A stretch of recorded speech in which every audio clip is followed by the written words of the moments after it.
My name is Meredith Turner, and I'm 32 years old. The moment I pushed open my parents' front door and stepped into Dad's 60th birthday party, I knew something felt wrong. I was struggling with my crutches and a gift bag when my sister Claudette appeared in the doorway, her face twisted with contempt. She didn't say hello or ask how I was doing. Instead, her first words in front of 30 gathered family members were venomous. "Oh, look, the Leech finally showed up. What's wrong? Couldn't afford an Uber, so you had to guilt Dad into picking you up again." Before I could even respond, she reached out and snatched one of my crutches right out from under me. I felt my balance disappear, the world tilting sideways as I started to fall. The room erupted in gasps, and everything seemed to freeze. That's when I realized this birthday party would change everything. Before we dive into what happened next, let me know in the comments where you're watching from. If you've ever dealt with a toxic family member, hit that like button so I know I'm not alone. And please subscribe, because this story gets wild. Trust me, you won't believe what my grandmother said next. To understand why that moment shattered more than just my physical balance, you need to know what led me to that party in the first place. 3 months before Dad's birthday, my entire life was destroyed in the span of 5 seconds. I was driving home from a client meeting when a drunk driver ran a red light and slammed into the driver's side of my car at 45 miles per hour. The impact shattered my left leg in 3 places and damaged my hip so severely that I needed 2 surgeries just to walk again. The doctors told me I was lucky to be alive, but in those first few weeks, lying in a hospital bed with metal rods holding my bones together, I didn't feel lucky at all. I felt scared, broken, and utterly alone.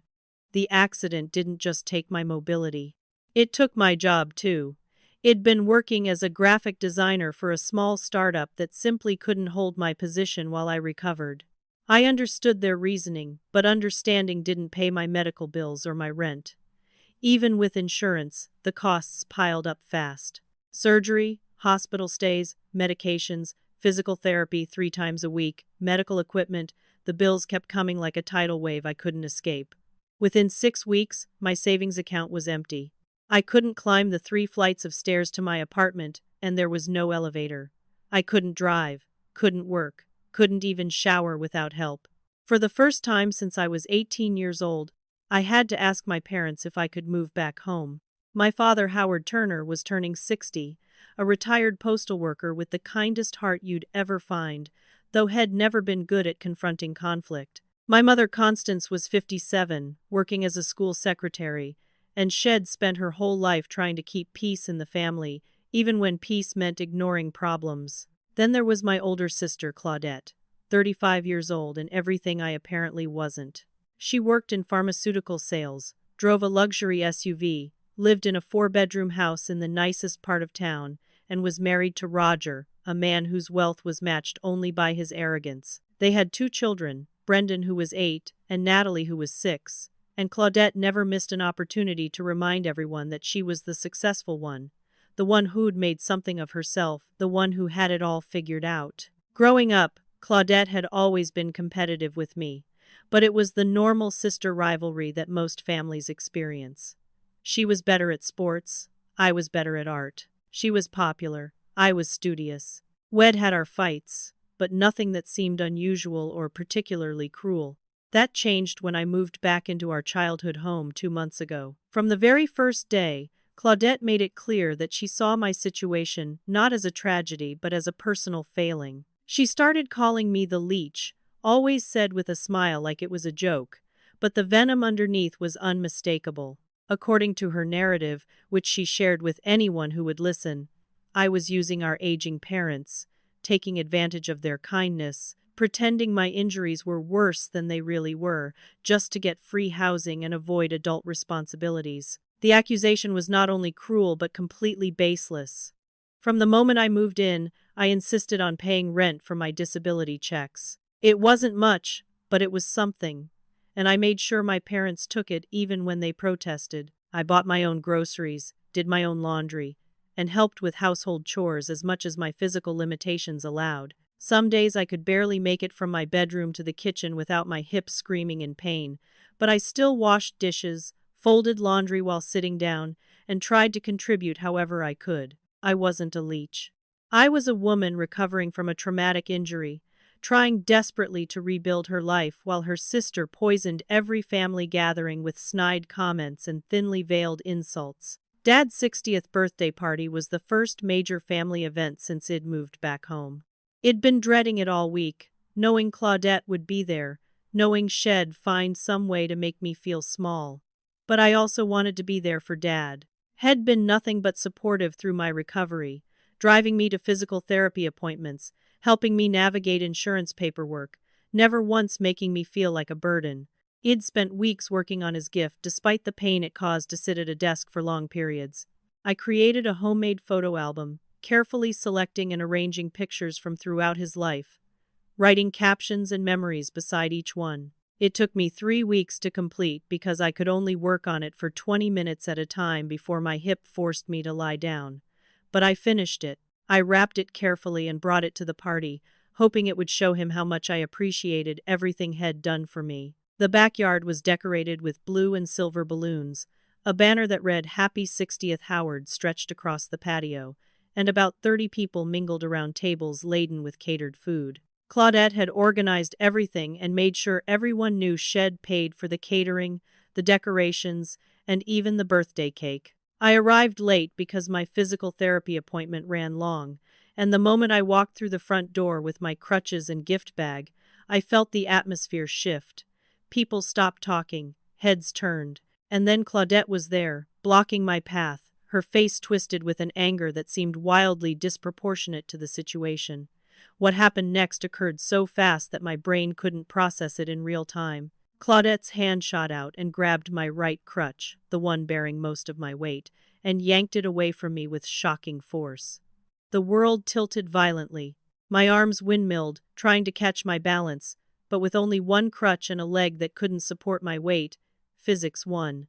I crashed to the hardwood floor, landing directly on my injured hip. The pain was instantaneous and blinding, a white-hot explosion that radiated from my hip through my entire body. I heard myself scream, a sound I didn't recognize as coming from my own throat. The gift bag flew from my hand, and the photo album I'd spent weeks creating skidded across the floor, stopping at someone's feet. For 3 eternal seconds, nobody moved. The entire house had gone silent except for my gasping breaths and a child crying somewhere in the backyard. Then suddenly everyone moved at once. My father's voice cut through the shock. "Claudette, what are you doing?" My mother rushed to my side, her hands fluttering over me like she was afraid to touch me and cause more damage. I was sitting awkwardly on the floor, one leg bent beneath me, the other stretched out, tears streaming down my face from the pain. Above me, Claudette stood holding my crutch like a weapon, and her face wasn't apologetic or shocked at what she'd done. She looked triumphant and furious at the same time. "I'm done watching you manipulate Mom and Dad." Her voice was shrill, echoing through the house and out into the backyard where the party had fallen silent. People were pouring in through the back door to see what was happening. "I'm done with this whole act. You're not as hurt as you pretend to be. You could have stayed in your apartment. You just wanted free housing." She was ranting now, words pouring out like she'd been holding them back for months. "You're 32 years old and you're living off our parents like a teenager. Do you have any idea what you're doing to them? They're supposed to be enjoying retirement, not taking care of your lazy self. You're stealing their golden years, you're draining their retirement savings, and for what? So you can avoid being an actual adult." Her husband Roger appeared behind her, tall and smug in his expensive polo shirt, and he was nodding along with everything she said. "She's got a point, Meredith. You've always needed something from someone. Maybe it's time you figured out how to stand on your own 2 feet. The irony of that statement while I was literally on the floor unable to stand seemed lost on him. I was shaking from pain and shock, but I forced myself to speak. "Claudette, I've been paying rent. I buy my own food. I have documentation of everything." My voice came out thin and trembling. I fumbled for my phone in my pocket, pulled it out with shaking hands, and opened my banking app. "Look, here's the rent payment from last week. Here's the grocery receipt from 3 days ago. I'm not taking anything from them." I held the phone up, but she didn't even glance at it. I scrolled to my photos where I kept pictures of my medical documents, the ones I needed for insurance purposes. "Here's my surgical report. Here's the x-rays, showing 3 fractures and a damaged hip socket. Here's my physical therapist's notes, saying I need daily assistance. I didn't choose this. A drunk driver hit me. I didn't have a choice about any of this. My voice was shaking not just from pain but from the humiliation of having to defend my literal injuries to a room full of people. Family members stood frozen in doorways and around the room, some with their mouths open, others holding phones, a few actually recording the scene. My Uncle Gilbert, Dad's younger brother, was the first to speak up from across the room. Claudette, this is way out of line. Your sister was in a serious accident, we all know that. My Aunt Daphne was whispering urgently to her husband, her face pale with discomfort. Some of my younger cousins had their phones out, and I realized with horror that this moment was probably being recorded from multiple angles, my worst moment being captured for posterity. Claudette's children, Brendan and Natalie, had come in from the backyard and stood near the kitchen doorway looking scared and confused, and seeing their frightened faces made me feel even worse. Roger continued to defend his wife. She's got a point, though. Meredith has always been the one who needs help, who needs something, who can't quite manage on her own. Maybe this is just another example of that pattern. Dad tried desperately to de-escalate, his special day turning into a nightmare before his eyes. Can we please just calm down? It's my birthday. Let's just take a breath and talk about this later. But his voice was weak, drowned out by Claudette's continued ranting. Mom was crying now, torn between her 2 daughters, trying to help me up, but I couldn't stand without both crutches, and Claudette still held one of them over her head like a trophy. The pain in my hip was getting worse, not better. A throbbing agony that made me wonder if I'd re-injured something in the fall. My surgical site felt wrong, a deep ache that went beyond normal pain. I tried to reach for the crutch that had fallen near me, but it was just out of reach, and trying to move made my hip scream. Claudette, please, I said, hating how small my voice sounded. Please give me my crutch back. I can't stand without it. Maybe you should have thought of that before you came here to play the victim at Dad's party, she shot back. When Dad stepped forward and reached for the crutch, she actually pulled it away from him, holding it higher. The room was buzzing with uncomfortable energy, people not knowing whether to intervene or leave, the party completely destroyed. And then a voice cut through all of it, calm and cold and absolutely authoritative. It was my grandmother, Lenora, 81 years old, and sharper than people half her age. She was sitting in her chair near the window, and she'd been watching everything unfold with an expression I couldn't quite read. Now she spoke, and despite her age, her voice carried through the entire room. Claudette Marie Turner, you give your sister that crutch right now. There was steel in her voice, the kind of authority that had raised 2 sons and didn't tolerate nonsense. Claudette actually hesitated, but then her face hardened. Stay out of this, Grandma. This is between me and my sister. Lenora's eyes narrowed, and she gripped the arms of her chair as she leaned forward. I will not stay out of this, and I have something to say about who's really been a leech in this family. The room went absolutely silent. Even Claudette froze, the crutch still held above her head, her expression shifting from anger to uncertainty. Lenora reached into the large purse she always carried, the one we all joked could fit a week's worth of supplies, and pulled out a manila envelope. Her movements were deliberate and calm, and I realized with a start that she'd come to this party prepared for this moment. She'd been waiting for the right time to speak, and Claudette had just given it to her. Since we're airing grievances and talking about who's taking advantage of this family, let's talk about your expenses, Claudette. Lenora's voice was matter-of-fact, almost conversational, which somehow made it more devastating. I have access to your parents' financial records. Howard asked me to help him organize them last year when he was preparing for retirement, so I know exactly where their money has gone for the past decade. She opened the envelope and pulled out several pages of what looked like bank statements and handwritten notes. Let's start with the $15,000 you borrowed 5 years ago for a business investment. That money was never repaid, was it, Claudette? Claudette's face went white, then red. That was a loan. They said I didn't have to pay it back right away. It was a gift. Lenora shook her head slowly. It was a loan, and the business investment turned out to be a vacation to Hawaii. I saw the pictures on your social media. She consulted her papers again. Then there's the $8,000 3 years ago for emergency home repairs. She looked up, her eyes finding Roger in the crowd. Your husband spent that money on a golf club membership, didn't he? While telling your parents your roof was leaking. Roger's face flushed dark red, but he said nothing. The room was riveted now, all attention on Lenora as she systematically dismantled Claudette's self-righteous indignation. Oh, and let's not forget the biggest one. The $25,000 loan for your house down payment, that was 6 years ago. Not a single payment has been made toward repaying that money. Claudette opened her mouth to protest, but Lenora wasn't finished. And just last Christmas, you borrowed your mother's credit card for what you said would be a $200 purchase. You racked up $4,000 in charges and never paid a cent of it back. Constance is still making minimum payments on that card. My mother made a small sound, somewhere between a gasp and a sob, and I realized she'd probably been hiding that from Dad, ashamed to admit that Claudette had taken advantage of her. Dad's face was ashen as he listened to the litany of loans, gifts, and borrowings that had apparently been flowing to Claudette for years. I had known nothing about any of this. While I'd been living my own life, working my job, paying my own bills, Claudette had apparently been treating our parents like a personal bank account. Those were gifts, not loans. Claudette's voice was rising toward hysteria. Mom and Dad offered to help us.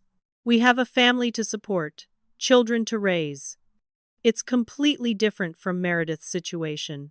She was still holding my crutch, waving it now as she gestured, apparently having forgotten that it wasn't hers to wave around. We have real expenses, real responsibilities. We're not just living here for fun. Lenora's expression didn't change. Different how, exactly? Because you're married? Because you have a career? Because you have children? Her voice took on an edge. Meredith got hit by a drunk driver, Claudette.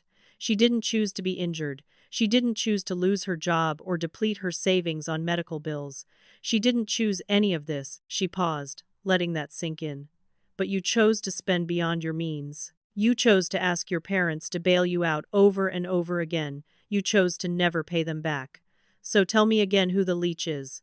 Lenora wasn't done. She pulled out another sheet of paper, and I saw Dad close his eyes like he knew what was coming. Just last month, you asked your parents for another loan.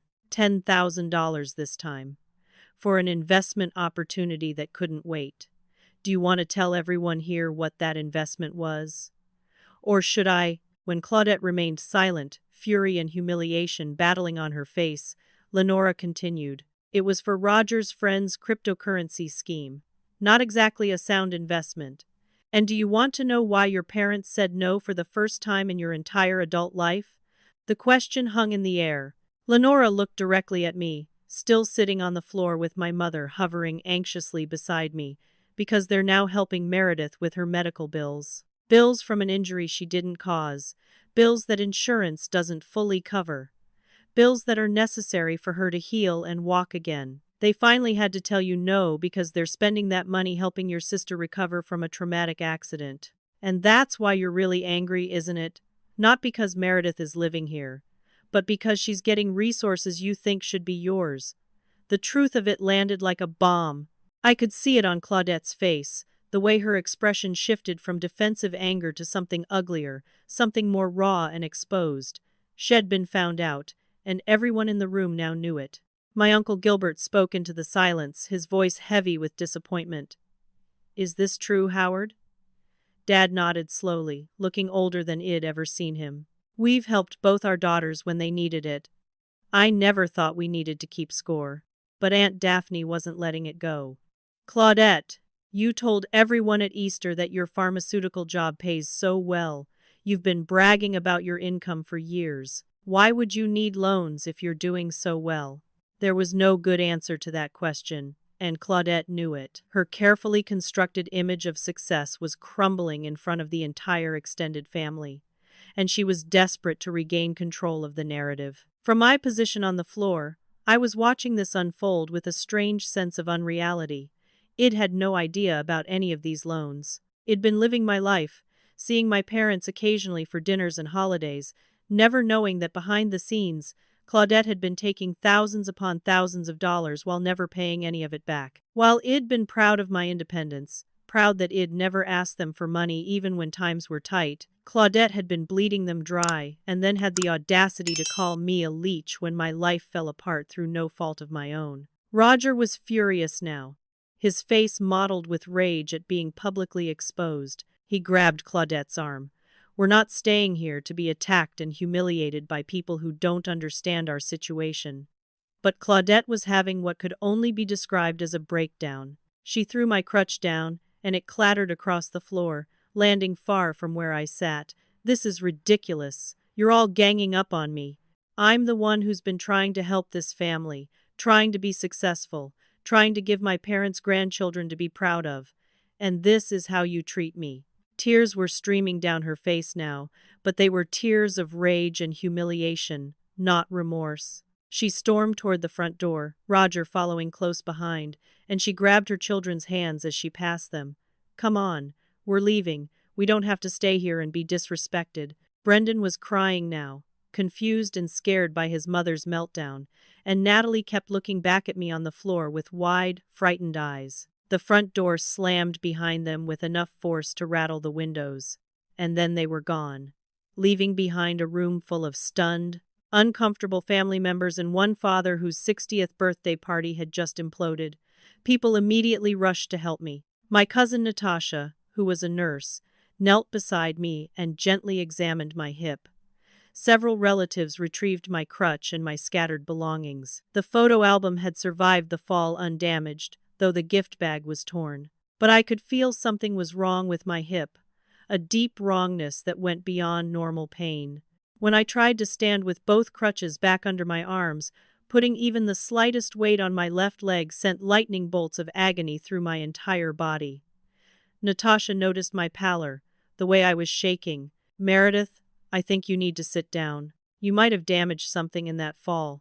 The party was effectively over.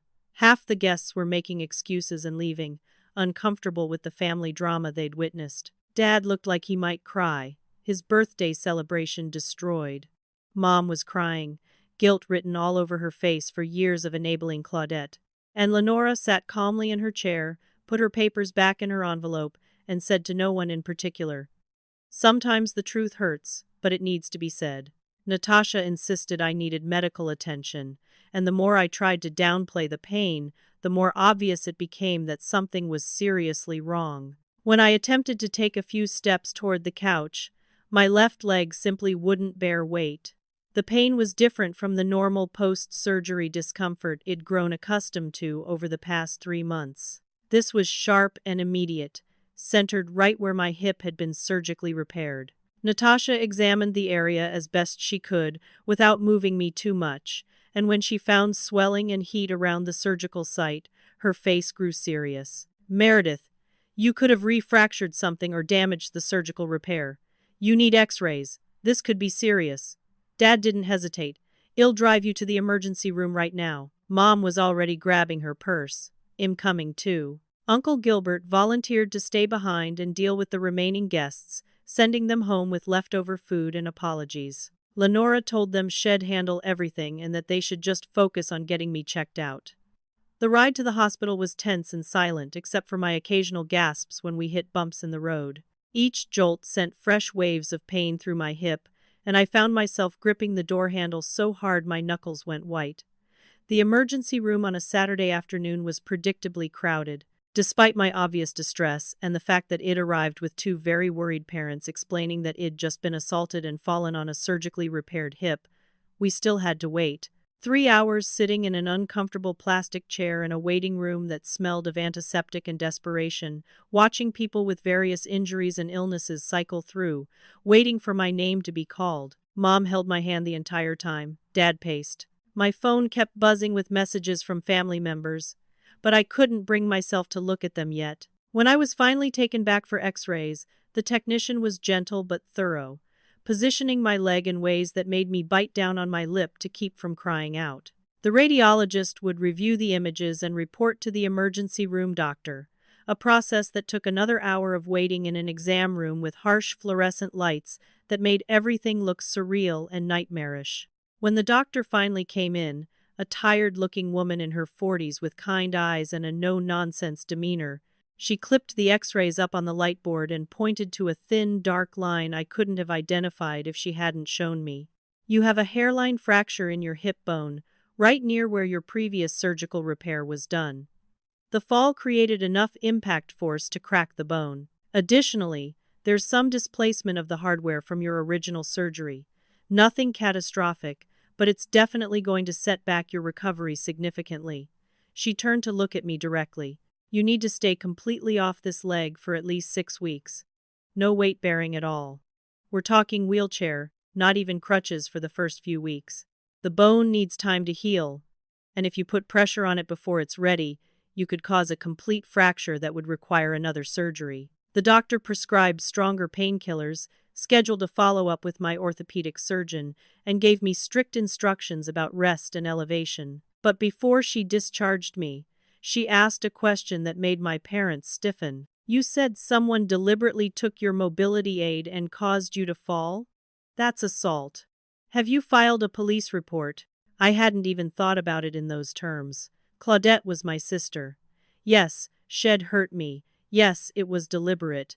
But involving the police felt like crossing a line I wasn't sure I was ready to cross. I don't know, I admitted. It's complicated. It's family. The doctor's expression hardened slightly. Family or not, someone deliberately removed your medical equipment, knowing you'd fall and get hurt. That's not just assault, it's assault against a disabled person, which carries additional legal weight in many jurisdictions. I'm required to document this properly in your medical records. What you do with that information is up to you, but you should know your options. She made notes in my chart, noting the cause of injury, the witness accounts my parents had provided, and the fact that I'd been denied my mobility aid deliberately. By the time we left the hospital, it was after 9 at night.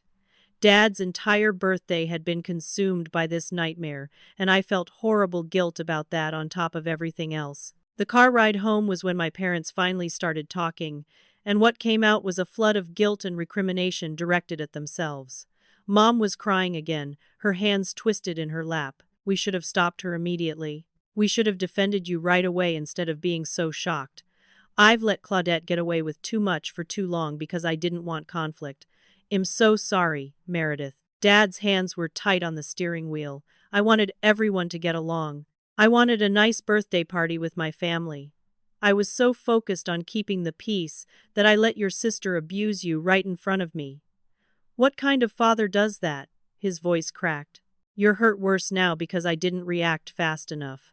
I tried to reassure them that it wasn't their fault, that Claudette had made her own choices, that they'd been in shock like everyone else. But internally, I was angry. Not just at Claudette, but at the years of enabling that had led to this moment. How many times had they smoothed over Claudette's bad behavior, made excuses for her, given her money while expecting nothing from me because I was the responsible one? My phone had been buzzing periodically throughout our hospital visit, and when we pulled into the driveway, I finally checked my messages. The screen was filled with notifications, texts from cousins, aunts, uncles, all expressing shock and support. Several people had sent me videos they'd recorded of the incident, offering them as evidence if I needed it.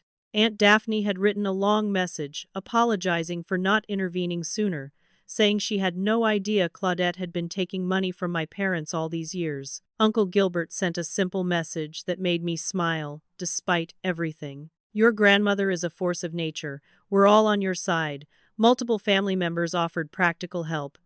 My cousin from across town offered to drive me to physical therapy appointments. Another cousin offered to bring meals.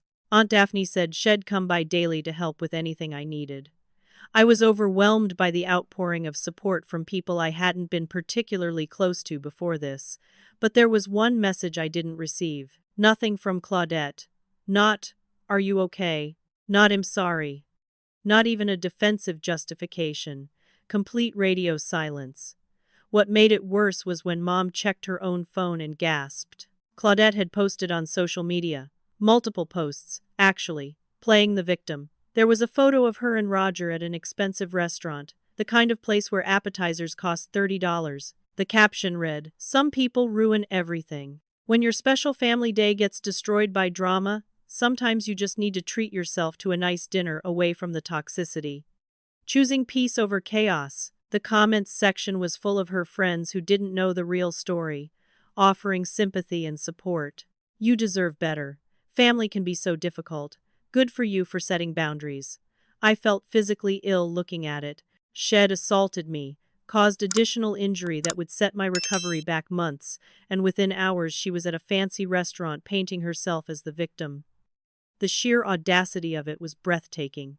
But more than anger, what I felt was a deep, hollow sadness. This was my sister, someone I'd grown up with, shared a childhood with, and she hated me so much that she could hurt me and feel not even a shred of remorse. That night, lying in bed with ice on my hip and new pain medication making everything fuzzy, I made a decision. I was done protecting Claudette from the consequences of her actions. I was done being the understanding sister who made excuses for her behavior. Shed crossed a line that couldn't be uncrossed, and it was time someone held her accountable. The week following Dad's birthday party unfolded like a slow-motion disaster. My new injury meant I was essentially confined to my bed for the first several days, unable to even make it to the bathroom without help. Mom had to assist me with basic tasks that made me feel like a child again, a humiliation that compounded the physical pain. When my physical therapist Marcos came for our scheduled session that Tuesday, he was horrified when I explained what had happened. He examined my hip, read the hospital discharge papers, and his face grew progressively more serious. Meredith, this is bad. This isn't just a minor setback. You've undone months of healing. The hairline fracture needs to heal completely before we can even think about resuming your regular therapy protocol. This could add 3 to 6 months to your recovery timeline, maybe more. And there's a real risk of permanent damage if this doesn't heal correctly. He paused, choosing his words carefully. Someone did this to you deliberately? They knew you'd fall, and they took your crutch anyway. When I nodded, he shook his head in disbelief. That's criminal. I've been doing this job for 15 years and I've never heard of anything like that, especially from a family member. The medical bills started arriving almost immediately, because apparently the universe has a sense of humor about timing. The emergency room visit, the x-rays, the consultation with the radiologist, all of it piling onto my already mountainous medical debt. I'd have to file a claim with my insurance, go through the whole process again, probably hit my deductible for the second time this year. The financial stress was almost as bad as the physical pain, knowing that Claudette's moment of cruelty was going to cost me thousands of dollars I didn't have. My parents' response to everything that had happened underwent a dramatic shift. Dad took the entire week off from his part-time consulting work to focus on helping me, something he'd never done before. He and Mom moved me from my upstairs bedroom to the ground floor guest room, a process that involved carefully navigating the stairs one slow step at a time with me basically hopping on one foot while they supported my weight. They installed a shower chair, bought reaching tools so I could get things without bending, raised the toilet seat, and essentially converted the guest room into a fully accessible recovery space. It was thoughtful and appreciated, but it also felt like too little too late in some ways. More significantly, they finally started acknowledging that they'd enabled Claudette's behavior for years. Over dinner one night, when I was able to sit at the table for the first time since the incident, Dad brought up something he'd clearly been thinking about. Your grandmother's revelations at the party got me thinking. I went through our bank statements for the past 10 years. Really went through them. Every transaction, every transfer. The amount of money we've given Claudette over the years is staggering. It's well over $60,000, and that's not counting the smaller amounts here and there that I didn't track carefully, Mom added quietly. And every time we gave her money, there was always a reason we couldn't help you when you asked for something small. Do you remember 4 years ago when your car engine died and you needed $1,500 for repairs? We told you we couldn't help because money was tight. That same month, we gave Claudette $5,000 for what she said was a home emergency. Mom's voice broke. There was no emergency. She bought new furniture for her guest room. We've been doing this for years, prioritizing her wants over your actual needs, and we didn't even see it. The guilt they felt was palpable, but I appreciated that they were finally acknowledging the pattern. It didn't undo the past, but it was a start. However, the person who surprised me most during that first week was my grandmother, Lenora. She showed up at the house every single day, always with something practical. Day 1 was a casserole and fresh bread. Day 2 was a stack of books she thought it'd enjoy. Day 3 was a new heating pad because mine was old and didn't work well anymore. But more than the gifts, she brought clarity and a willingness to take action that my parents lacked. On Thursday of that week, she arranged a phone call with my cousin Franklin, who worked as a lawyer in the city. I'd always liked Franklin but hadn't been particularly close to him. When Lenora put him on speakerphone, his voice was businesslike but warm. "Meredith." Grandma filled me in on what happened. "I've also watched the videos that several people took at the party. What your sister did constitutes assault, and with the medical documentation of your additional injury, you have a strong case for both criminal charges and a civil lawsuit. The question is whether you want to pursue it." The idea of taking legal action against my own sister felt surreal. I don't know if I want to go that far. She's family, and she has kids. Franklin's response was measured but firm. "She's an adult who made a choice to hurt you. Being family doesn't give someone a free pass to commit assault. And having children doesn't mean she's exempt from consequences. In fact, her children saw her assault a disabled person. What kind of lesson is that teaching them? That violence is okay if you're angry? That family members can hurt each other without repercussions? I hadn't thought about it that way. Brendan and Natalie had watched their mother deliberately hurt their aunt, and then watched her play the victim afterward. What would that teach them about accountability, about right and wrong, about how to treat people? Franklin continued, "I'm not saying you have to decide right now, but I want you to know that you have options. You have multiple witnesses, video evidence, medical documentation, and a clear chain of causation between her actions and your additional injury. If you want to hold her accountable, legally speaking, you can." That conversation planted a seed that grew over the following days. What really pushed me toward action, though, was what happened with the private investigator. On Friday, exactly 1 week after the party, a strange car appeared on our street. It was a nondescript sedan that parked 3 houses down but with a clear view of our driveway and front door. The driver, a middle-aged man with a camera, sat there for hours. When my mother went out to run errands, he followed her car. When Uncle Gilbert stopped by to check on me, the man took photographs with a long lens. Uncle Gilbert noticed him immediately and, being the kind of man who doesn't tolerate nonsense, walked right up to the car and confronted him. "Can I help you with something? You've been sitting here taking pictures of a private residence." The man was unfazed. "I'm on public property. I have every right to be here." Uncle Gilbert asked him directly if Claudette had hired him, and while the man didn't confirm it explicitly, his non-answer was answer enough. He was a private investigator, and someone had hired him to surveil me. The realization hit like a punch to the gut. Claudette wasn't just unrepentant about what she'd done. She was actively trying to dig up dirt on me, presumably to use against me if I decided to take legal action. What exactly was she hoping to catch? Me walking without my mobility aids, which would be impossible given my new injury? Me doing something that suggested I was faking my condition? The sheer audacity of it, the vindictiveness, made something shift inside me. This wasn't just sibling rivalry or a family squabble.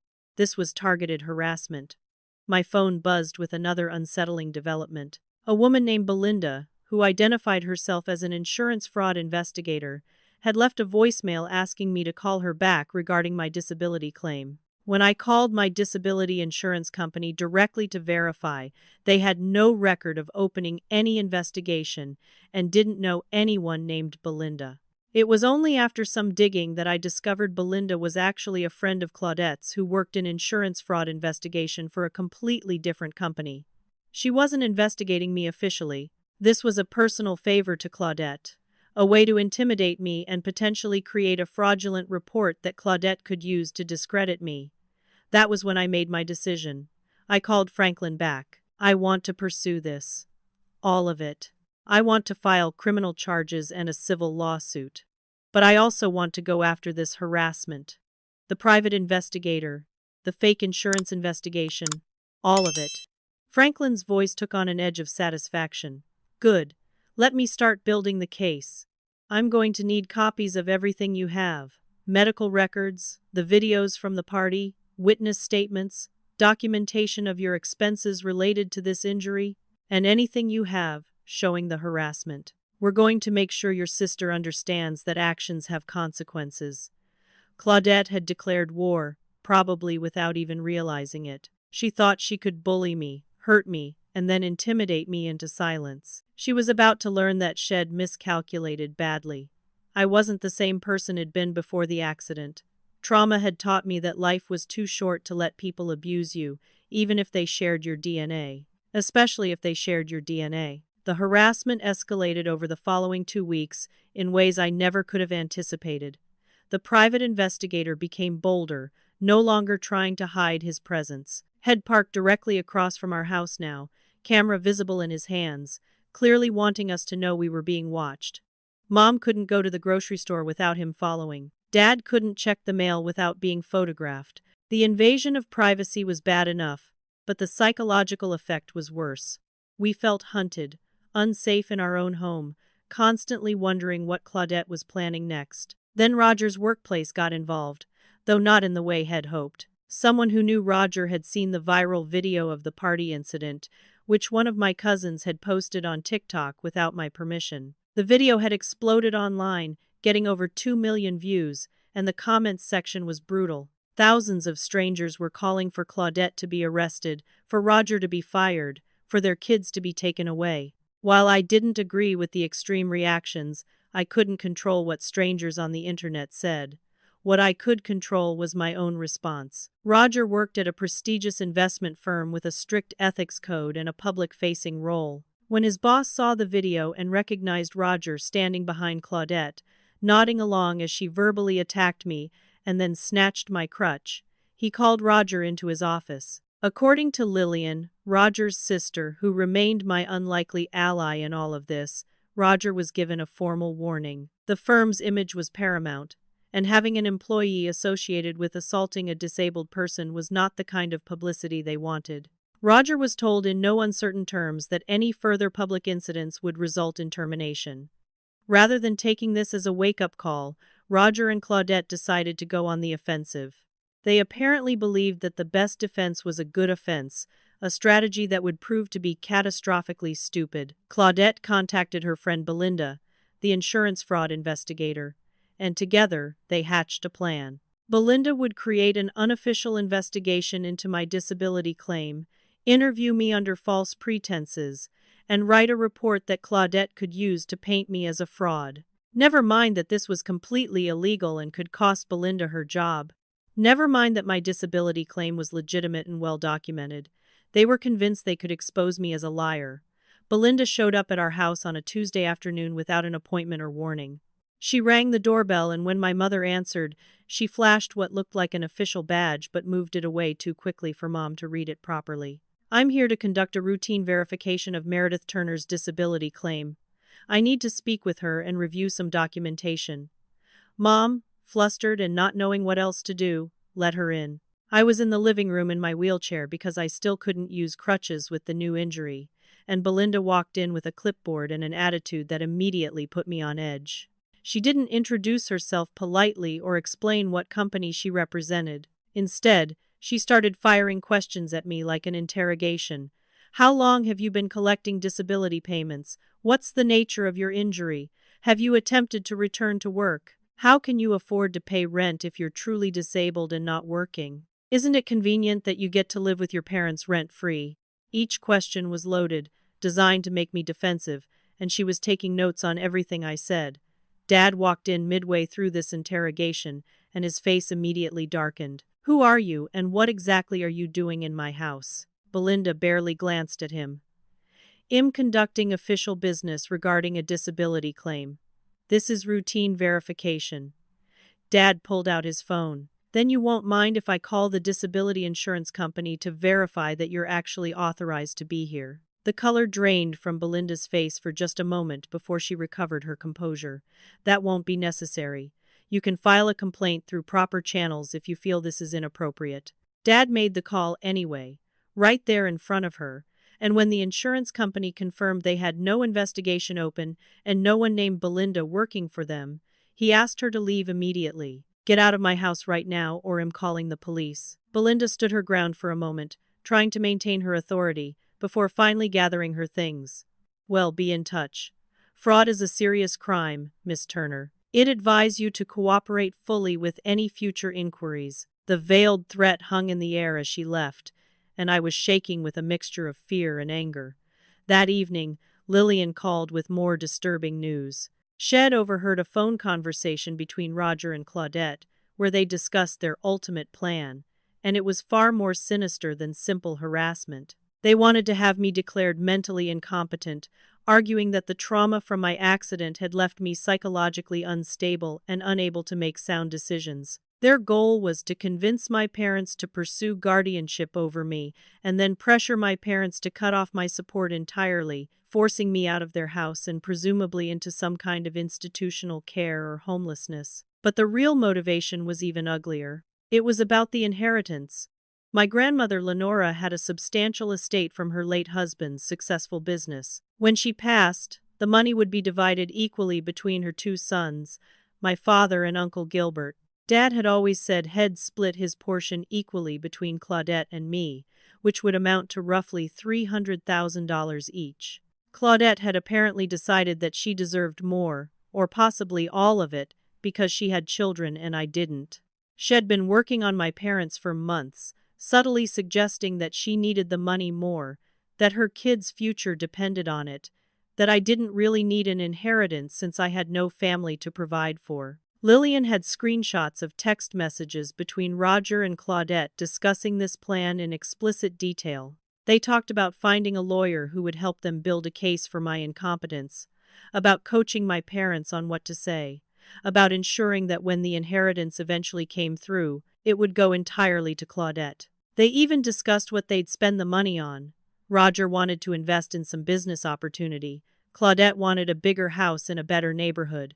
The callousness of it was breathtaking. They were actively trying to destroy my life and steal my inheritance while I was recovering from injuries I got through no fault of my own. I sat at the kitchen table with Franklin on speakerphone, Lillian's evidence spread out before us, and felt something inside me harden into steel.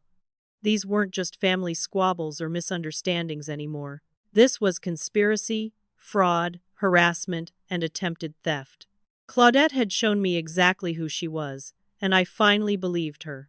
Franklin's voice was calm, but there was an undercurrent of anger in it. With this evidence, we can destroy them legally. We have documentation of fraud, conspiracy, harassment, multiple witnesses, video evidence, and now proof of intent to defraud you of your inheritance. We can pursue criminal charges and civil suits that would financially devastate them. He drafted a comprehensive legal letter detailing every charge that could be filed against them.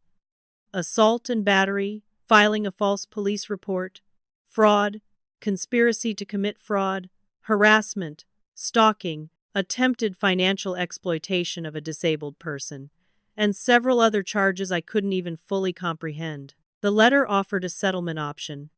They could issue a public apology, repay all medical expenses related to the injury they'd caused, sign a legally binding agreement to cease all contact and harassment, and we'd refrain from pressing criminal charges. They had 72 hours to respond.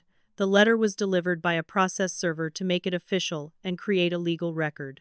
According to the process server, Claudette answered the door, looked at the envelope, and her face went white when she saw it was from a law firm. She signed for it without speaking and closed the door. 30 minutes later, my phone rang with a call from her number. I let it go to voicemail, and what she left was a recording that would prove to be incredibly valuable evidence. Her voice was shaking with rage, rising to a shriek by the end. "How dare you try to ruin my family? You're so vindictive, so selfish. You've turned everyone against me. You've made me look like a monster. And now you're trying to destroy my life with lawsuits and charges.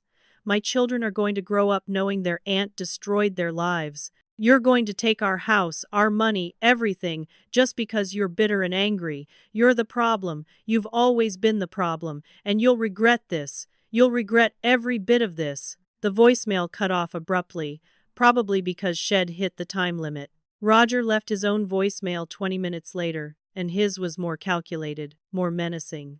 His voice was calm, almost conversational, which somehow made it worse. Meredith, I think you're making a very big mistake here. You're opening up a situation that could get very complicated for everyone involved.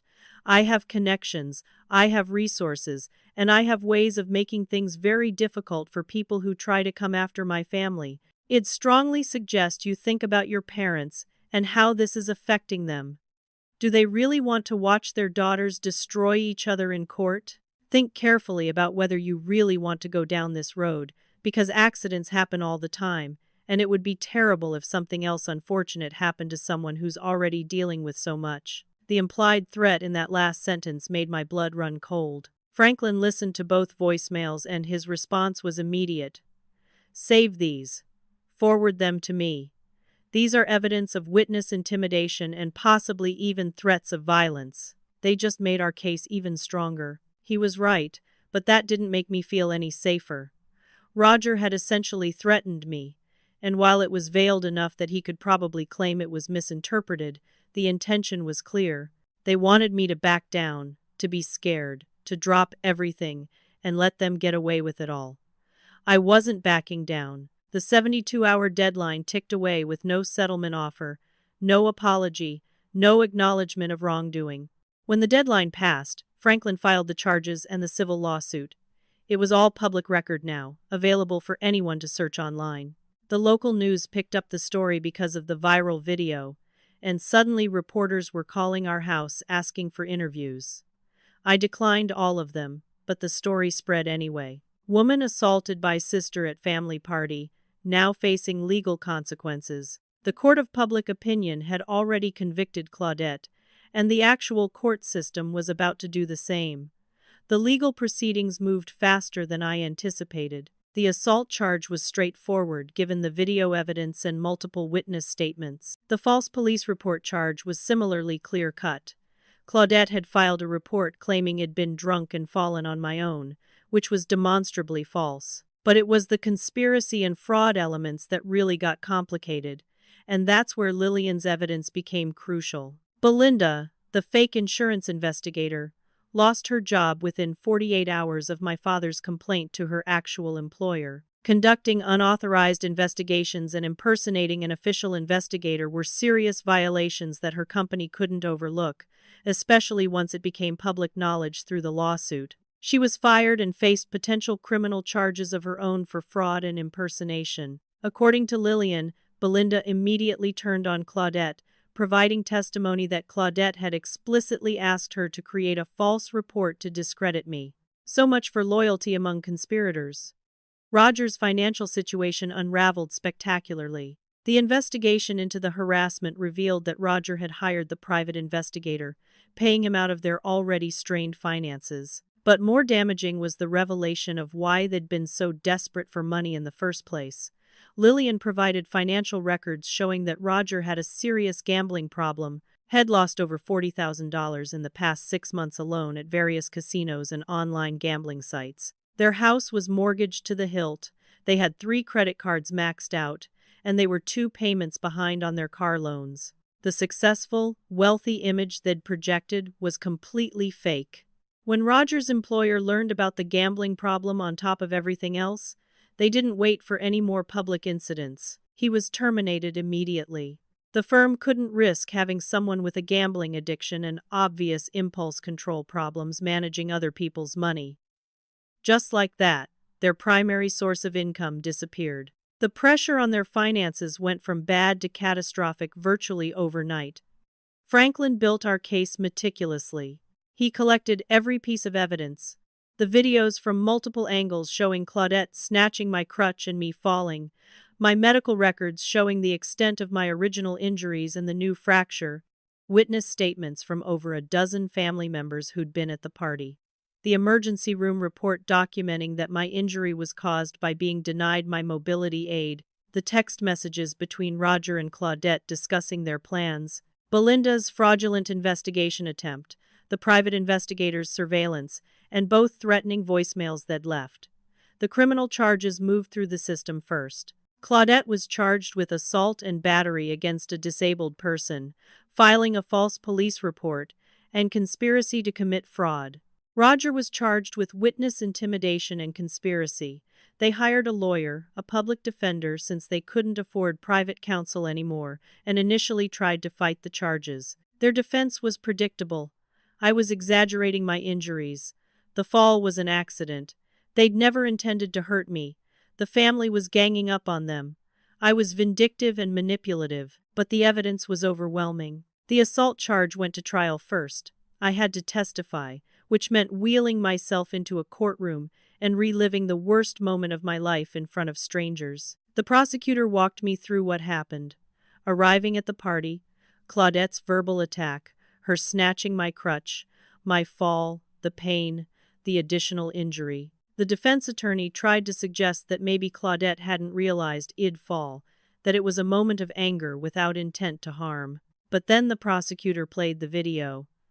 Watching it in court was surreal. There was Claudette, reaching out deliberately to grab my crutch, yanking it away while I was mid-step, and clearly relying on it for balance. There was me falling, the impact clearly hard, my scream echoing through the courtroom speakers. There was Claudette standing over me, still holding the crutch, not helping, not apologizing, just ranting about what a leech I was. The jury's faces told the story.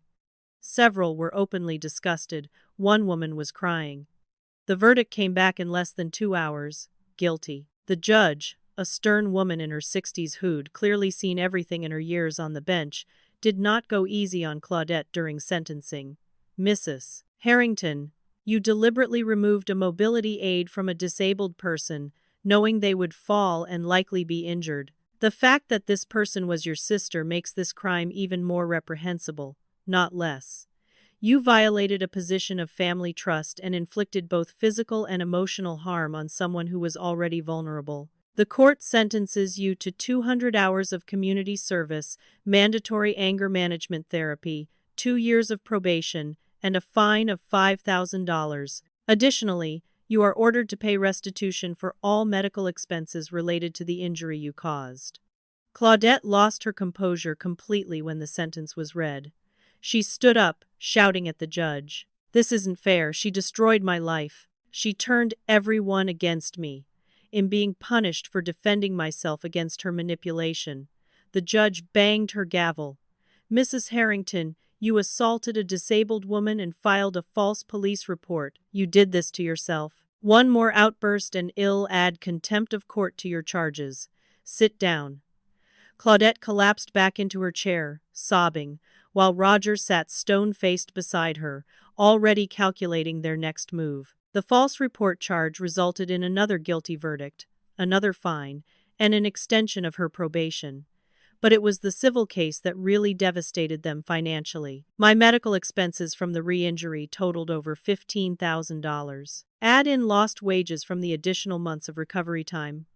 I'd need pain and suffering, emotional distress, and legal fees, and Franklin built a case for over $50,000 in damages. They couldn't afford a trial lawyer, couldn't afford to fight it properly, and Franklin was relentless. They settled before it went to trial, agreeing to pay $30,000 on a structured payment plan over 2 years. It was less than Wed asked for, but Franklin advised taking it rather than risk a trial that could drag on for months. More importantly, as part of the settlement, they were required to issue a public apology. Claudette had to post a statement on social media acknowledging what she'd done, apologizing for the assault, and retracting any statements she'd made suggesting I was faking my injuries or manipulating our family. The apology was posted as required, but reading it was like chewing glass. Every word was technically correct but completely devoid of sincerity. I apologize for my actions at my father's birthday party. I should not have taken my sister's crutch, and I acknowledge that my actions caused her injury. I was wrong to suggest that she was exaggerating her medical condition.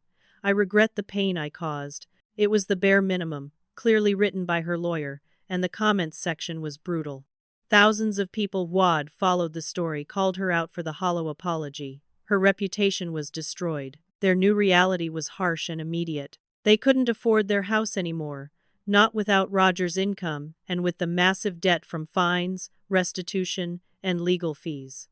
The bank started foreclosure proceedings. They had to sell quickly, taking a significant loss on the property, and moved into a small three-bedroom rental apartment in a much less desirable neighborhood. Their kids had to change schools. Claudette's pharmaceutical career was permanently damaged. Her company didn't fire her but removed her from all major accounts and client-facing work after the assault conviction showed up in a background check. She was essentially demoted to administrative work at a fraction of her previous salary. Roger took a job delivering packages for a shipping company while searching for new work in finance, but with a gambling problem on his record and the circumstances of his termination, no reputable firm would touch him. They went from a household income of over $150,000 a year to maybe $60,000 if they were lucky. Their lifestyle collapsed. No more expensive dinners out, no more luxury cars, no more private school for the kids, no more designer clothes and elaborate vacations. They were living the financial reality that most people dealt with, except they'd brought it entirely on themselves. The effect on their children broke my heart. Brendan and Natalie hadn't asked for any of this. They'd watched their mother assault their aunt, seen their parents get arrested and go to court, watched their whole life implode, and they were too young to understand the nuances of what had happened or why. Brendan, only 8 years old, asked my grandmother Lenora at a family gathering why his mom had hurt me. Lenora, with the gentle honesty that was her trademark, told him, "Your mom made some bad choices and hurt someone she should have protected. Sometimes adults do wrong things, and they have to face consequences. That doesn't mean she doesn't love you, but it does mean she has to make things right." The family fracture seemed permanent. Claudette and Roger stopped attending family gatherings, too proud and too ashamed to face everyone who now knew the truth about them. The kids still saw their grandparents regularly because mom and dad insisted on maintaining that relationship, but it was awkward and strained. Claudette would drop them off and leave immediately, never coming inside, never speaking to anyone. The extended family had essentially chosen sides, and almost everyone had chosen mine, not because I'd asked them to, but because the evidence of what Claudette had done was irrefutable. 6 months after Dad's birthday party, I was living in my own apartment again. It was a ground-floor unit in a building with an elevator, specifically chosen so I'd never again be trapped somewhere I couldn't access due to stairs. My hip had finally healed from the re-injury, though it took exactly as long as the doctors had predicted. 3 additional months of recovery that set my entire life back. But I was walking again, without crutches most of the time, though I kept a cane for longer distances or days when my hip ached. I'd returned to work full-time, doing remote graphic design for a company that valued my skills and didn't care where I worked from. The money from the settlement helped. I won't pretend it didn't.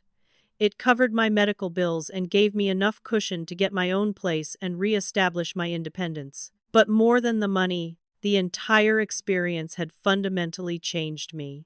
I'd learned that I was stronger than I thought, that I could fight back when necessary, that setting boundaries wasn't cruel even when other people claimed it was. I'd also learned who truly cared about me versus who just went along with family dynamics to avoid conflict. Claudette completed her anger management classes with the bare minimum of engagement, checking boxes to fulfill her court requirements without actually processing or changing anything. She finished her community service hours at a local food bank, where, according to the supervisor, she was sullen and resentful the entire time. Her probation officer's reports noted that she showed no genuine remorse, only anger at being caught and punished. She still believed she was the victim in all of this, that I had orchestrated some elaborate scheme to destroy her life, that the family had unfairly turned against her. Roger and Claudette's marriage was under tremendous strain. According to Lillian, who maintained contact with her brother's children despite barely speaking to Roger himself anymore, they fought constantly. The financial pressure, the loss of status, the cramped living conditions, the reality of their new circumstances created a pressure cooker environment. Roger blamed Claudette for starting the whole thing by attacking me at the party. Claudette blamed Roger for the gambling that had put them in financial crisis. They blamed me for pursuing legal action.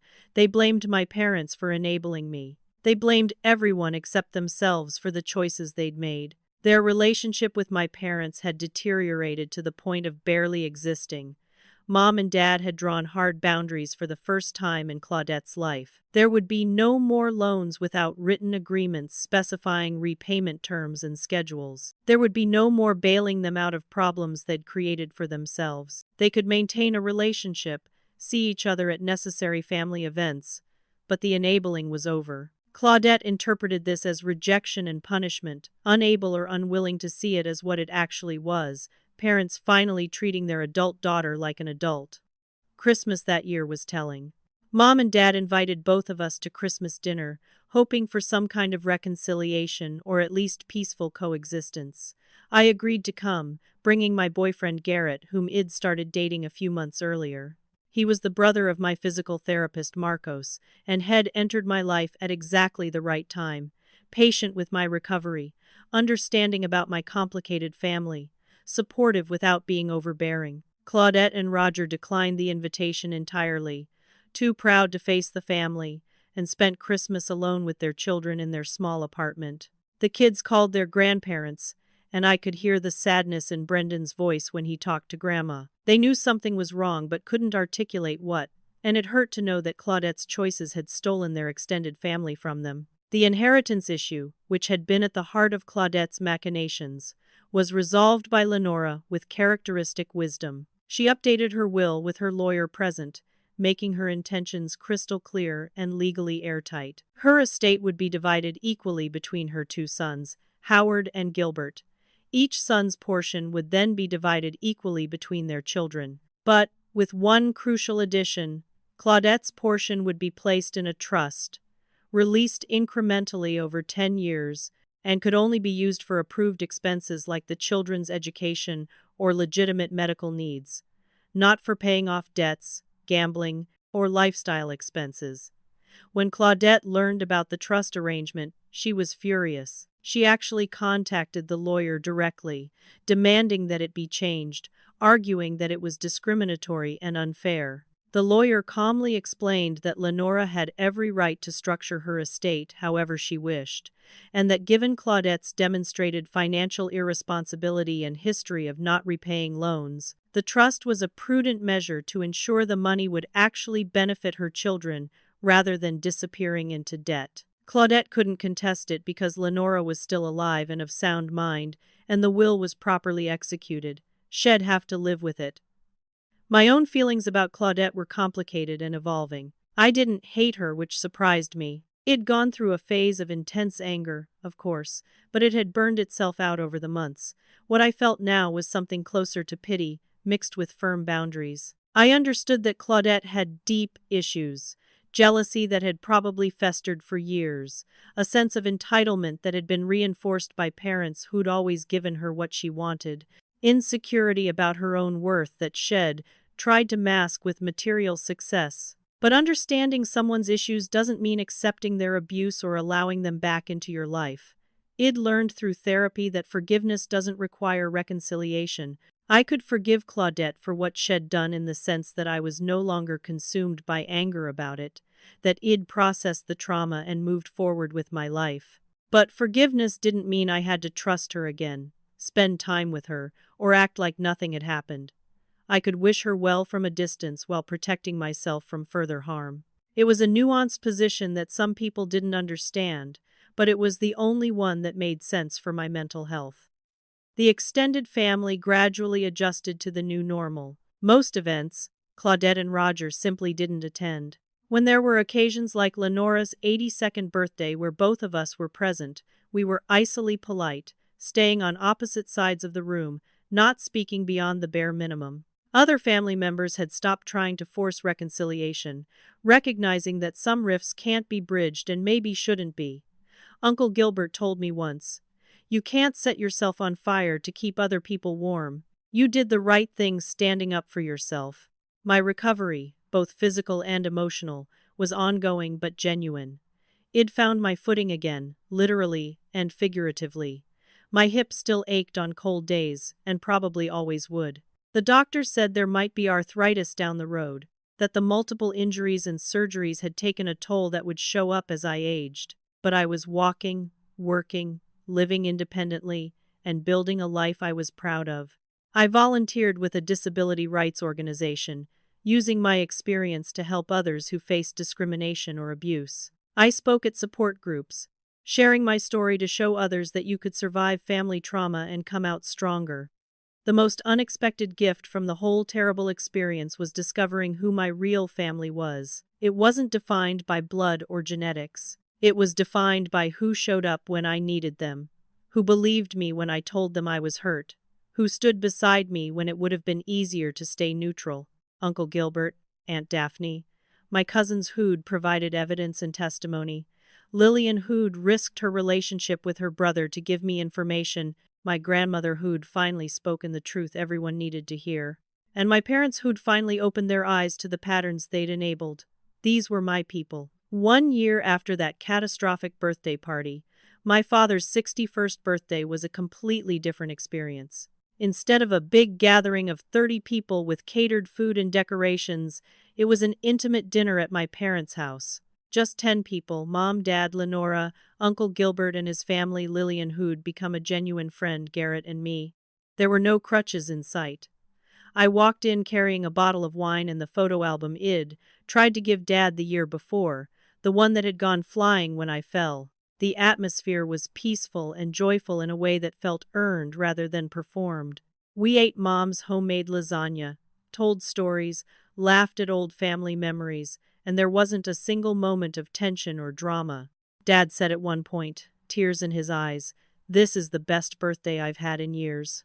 Just people who love each other, no pretense, no walking on eggshells. I'd been nervous about giving him the photo album, worried it would bring up bad memories of last year, but his reaction was everything I'd hoped for. He opened it slowly, running his fingers over the carefully arranged photos from throughout his life. Baby pictures, wedding photos, pictures of him with his parents and brother, with his young daughters, at various jobs and milestones. I'd written captions and memories beside each photo, stories had told me over the years about different moments in his life.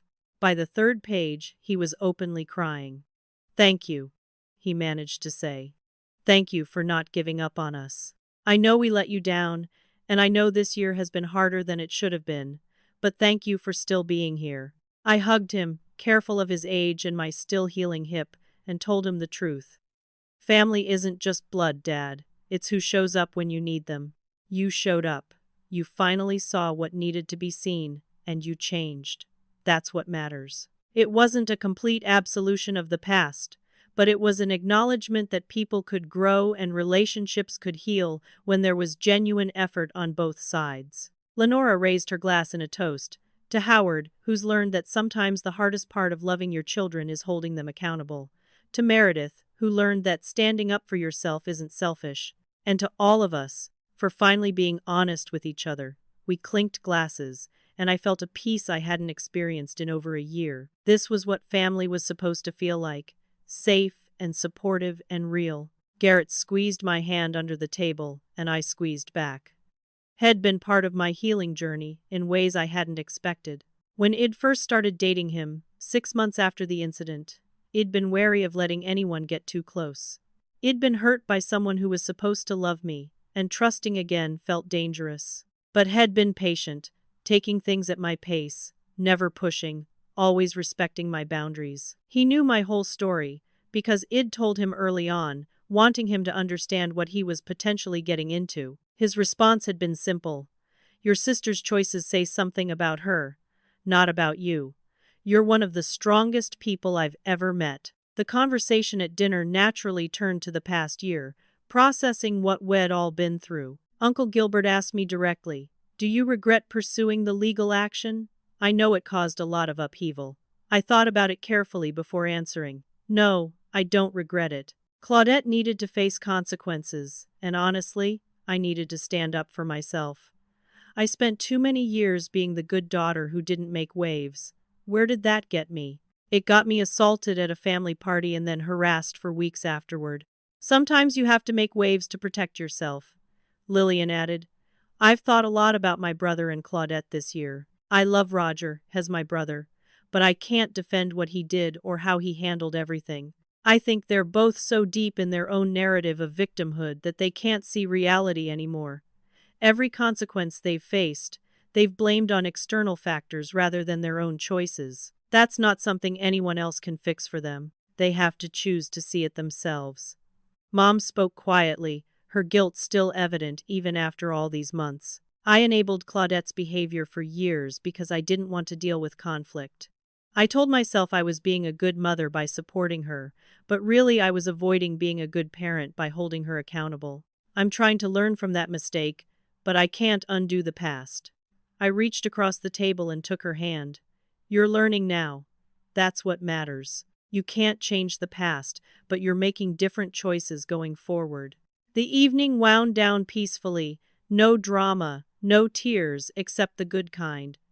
As Garrett and I were leaving, I paused in the doorway and looked back at my parents. They looked older than they had a year ago. The stress and trauma of everything had aged them, but they also looked more at peace. Boundaries, it turned out, were good for everyone involved. Enabling had been exhausting for them, constantly worrying about Claudette, constantly trying to smooth over her problems. Now they could focus on their own lives, their own marriage, their own happiness. In the car on the way home, Garrett asked me something he'd been curious about. Do you think you'll ever have a relationship with your sister again? I watched the streetlights blur past as I considered the question. I honestly don't know. Part of me hopes that someday she'll do real work on herself. Genuine therapy and reflection. And maybe then we could have some kind of relationship, but that would require her to take responsibility for what she did and genuinely change, not just go through the motions. Until that happens, if it ever does, keeping distance is the healthiest choice for me. He nodded, understanding. You deserve to be surrounded by people who treat you well. That's not asking too much. And he was right. Somewhere along the way, probably during my childhood and young adulthood, I'd internalized the message that I should accept whatever treatment family gave me because family was supposed to stick together no matter what. The past year had taught me that was wrong. Family wasn't an excuse for abuse. Blood relation didn't grant permission to hurt people without consequences. Lying in bed that night, I reflected on everything I'd learned over the past 12 months. I'd learned that I was stronger than I'd thought, capable of fighting back even when it was scary and uncomfortable. I'd learned that vulnerability wasn't weakness. Being injured didn't make me less worthy of respect and dignity. I'd learned that the people who truly love you will stand beside you even when it's hard, even when it causes conflict, even when it would be easier to stay neutral. I'd learned that forgiveness is complex and doesn't require putting yourself in danger of being hurt again. Most importantly, I'd learned that sometimes the worst thing that happens to you can lead to the best outcomes if you handle it right. Being hit by that drunk driver was a tragedy that derailed my entire life. Being assaulted by my sister at a family party was a betrayal that could have destroyed me. But I'd survived both, and in the process, I'd shed relationships and patterns that weren't serving me. I'd found strength I didn't know I had. I'd discovered who my real allies were. I'd built a life that was smaller in some ways but richer in the ways that mattered. My hip would probably always ache on cold days. I'd always walk with a slight limp that most people wouldn't notice, but I'd always feel. I'd carry the emotional scars of betrayal and family fracture for the rest of my life. But I'd also carry the knowledge that I could face adversity and come through it, that I could stand up for myself even against people who were supposed to love me, that I could rebuild when everything fell apart. The lesson I took from all of it was simple but profound. Family isn't just about shared DNA or childhood memories. Family is about showing up, about respect, about accountability, about love that's more than just a word people say. The people who celebrated my recovery, who stood beside me during the legal battle, who checked on me during the hard months, who helped me move into my new apartment, those were my real family. The sister who tried to cripple me and then harassed me afterward was just a person I happened to share genetics with, and I was finally okay with that. I used to think that being a good person meant always forgiving, always giving people another chance, always trying to repair relationships no matter what. Now I understood that being a good person sometimes means recognizing when a relationship is toxic and protecting yourself from further harm. It means understanding that forgiveness doesn't require reconciliation, that you can wish someone well while maintaining firm boundaries, that loving yourself sometimes means disappointing people who want you to accept their bad behavior. Standing on my own 2 feet, both literally and figuratively, I felt something I hadn't felt in a long time. I felt proud of myself, proud for surviving the accident, for enduring the recovery, for standing up to abuse, for fighting back when it would have been easier to accept mistreatment. Proud for building a life that felt authentic and healthy, even if it looked different from what I'd planned. Proud for learning that my worth wasn't determined by whether my sister approved of me or whether I could avoid family conflict. The story didn't have a fairy tale ending where everyone reconciled and lived happily ever after. Claudette was still out there, still angry, still blaming everyone but herself for her circumstances. Roger was still struggling with his demons. Their kids were still dealing with the fallout of their parents' choices. But I was here, healed and healing, surrounded by people who genuinely cared about me, living a life I'd fought hard to reclaim. And that was enough. So here's what I want you to take from my story.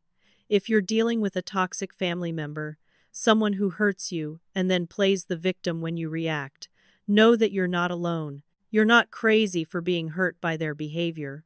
You're not selfish for protecting yourself.